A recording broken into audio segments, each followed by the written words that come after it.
Continuing our Fox 23 severe weather team coverage, an Owasso woman says for years trees in her backyard have put her family at risk every time severe weather strikes. Now the problem is it's on an easement. Fox 23's Paris Rain spoke with the family who says their biggest concern is their daughter's safety. Paris joins us live.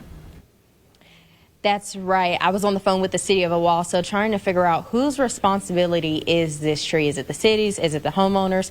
They gave me a number for the homeowners to reach out to, gave it to the homeowners, and they told me that the city hadn't came out. Called them today, and they still have not shown up. They said, we'll send someone right out, and still have not shown up. And that was at 12 o'clock. That was 4 hours ago. Right. Nobody has come out.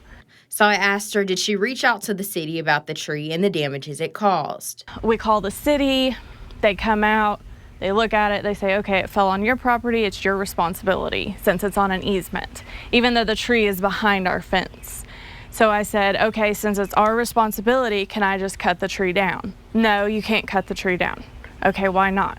You just can't. It's on an easement. But with the weather throughout the weekend and the strong winds, more limbs have fallen in their backyard. If you take a look at your screen, here is a text message sent to me from the city after I asked them how long it would take to assess their situation. The text reads in parts, "The tree in question is on private property and therefore can be removed by the property owner if they wish. This has been communicated with the property owner today as they reached out to our Public Works Department to seek clarification on the issue. When I reached out to Christina to see if anyone came out, this is what she said.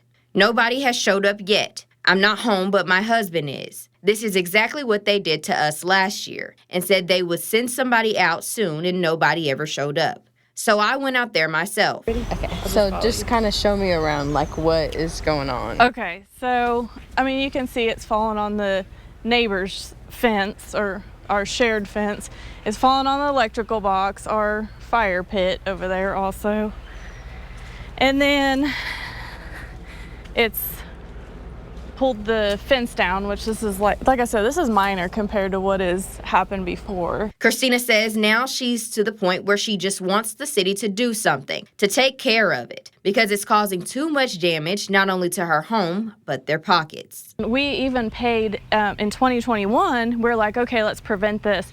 So we paid $1,100 to have someone come out and trim 4 or 5 of the limbs. It just trimmed it down to where I was like, okay, good, if it falls, it won't damage the house.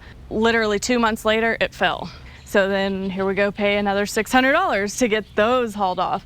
So it's just one thing after another, and it's like every time the wind blows, I freak out. She says with the trees being across from her daughter's room, it's a disaster waiting to happen. So to avoid it, anytime there are strong winds or storms, she moves her daughter out of there. Your neighbors say anything about like what happens in your yard? Oh yeah, they're all like frustrated, but there's nothing we can do. We call the city and they don't do anything. And I've just like I said, I've lost all hope in the city helping us anymore. She reached out to the city of Owasso again, and after a lengthy conversation, she told me they gave her the okay to cut the tree down. But the thing is, now that can cost anywhere from $2,000 to $3,000. Live in the newsroom covering news that matters, I'm Paris Ring, Fox 23 News.